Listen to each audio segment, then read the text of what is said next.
talabijin su ko an yi su dangane ko kuwa ku ta jin labarai ko ko hotuna wadda kuke ta jin wannan abu dole mu kira na zakaran gwajin Allah shiri kan ma baba ka taimaki al'umma.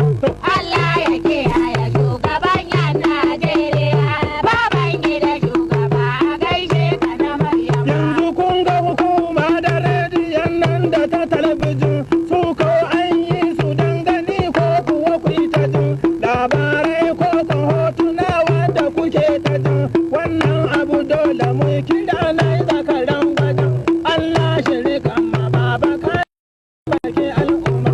Allah ya kiyaye shugaban yan Najeriya baban gida shugaba a gaishe ka na Maryama.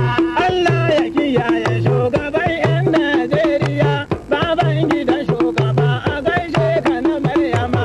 Allah ya kiyaye shugaban yan Najeriya baban gida shugaba a gaishe ka na Maryama. KTTV gidan ganin nan da kuke gani baban gida shi ya ce a ƙara masu kwarjini don katsinawa a yanzu kun shallake bimbini komai za ku yi shi sai ba wani bimbini Allah shiri kama wanda ya taimaki al'umma. Allah ya kiyaye shugaban yan Najeriya baban gida shugaba a gaishe ka na Maryama. Allah ya kiyaye shugaban 'yan Najeriya baban gidan shugaba a gaishe ka na Maryama. Allah ya kiyaye shugaban yan Najeriya baban gida shugaba a gaishe ka na Maryama. Allah shi kiyaye shugaban 'yan Najeriya a gaishe ka a gaida ni a gaishe ka na Maryama. Allah ya kiyaye shugaban yan Najeriya baban gida shugaba a gaishe ka na Maryama.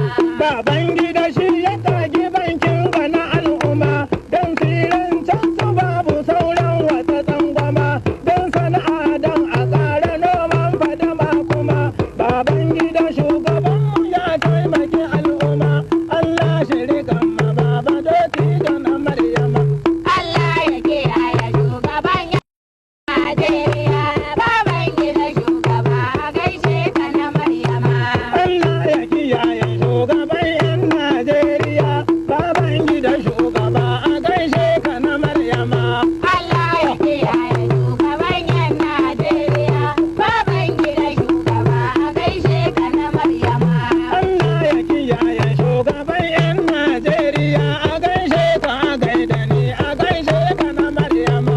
Allah ya kiyaye shugaban yan Najeriya baban gida shugaba a gaishe ka na Maryama.